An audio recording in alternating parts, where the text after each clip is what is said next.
మనవరాలికి కూడా కిడ్నీల ప్రాబ్లం అయ్యి ఇక్కడికి వచ్చాను. పాప చిన్న పాప 10 ఏళ్ళ పాప.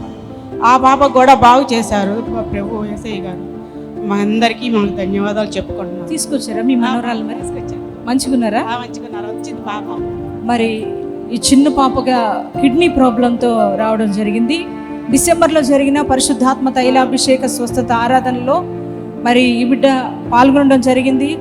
దైవజనులు ప్రార్థించి మీ పాపకి ఏ ప్రాబ్లం ఉండదు, కిడ్నీలన్నీ కూడా క్యూర్ అయిపోతాయని మరి తైలం పెట్టి ప్రార్థన చేశారు.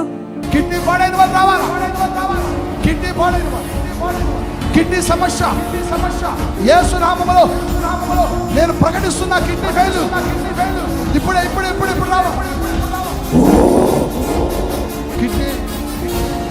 కిడ్నీ షకోమా సాతారామా ఇశ్రేల్కి రిగోర్స్ హీ టచ్ విశ్వాసంతో అమ్మ మరి తన మనమరాలను తీసుకొని వెళ్ళారండి.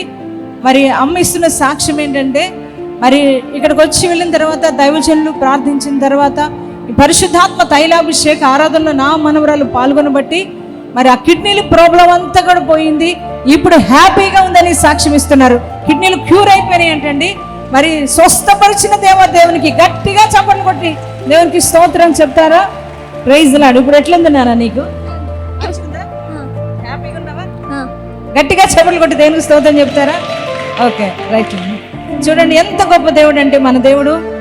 ఆయనకు అసాధ్యమైంది ఏదీ లేదండి. ఇప్పుడు దేవుని బిడ్డలారా, మీరు కూడా ఒకవేళ కిడ్నీ ప్రాబ్లంతో ఉన్నారేమో, ఒకవేళ ఏ అవయవం బలహీనతతో ఉన్నారేమో, ఒకవేళ చూస్తున్న దేవుని బిడ్డలారా, మీరు కూడా ఎటువంటి రోగంతో ఉన్నారో, ఎటువంటి బలహీనతతో ఉన్నారో, ఒకవేళ అవయవాలు పాడైపోయి ఉన్నారేమో, కానీ మీరు విశ్వసించండి. ఈ పరిశుద్ధాత్మ తైలాభిషేక స్వస్థత ఆరాధనలో ప్రభు పరిశుద్ధాత్మ దేవుడు కదులుతూ మిమ్మల్ని ముట్టుకొని బాగు చేయబోతున్నారు.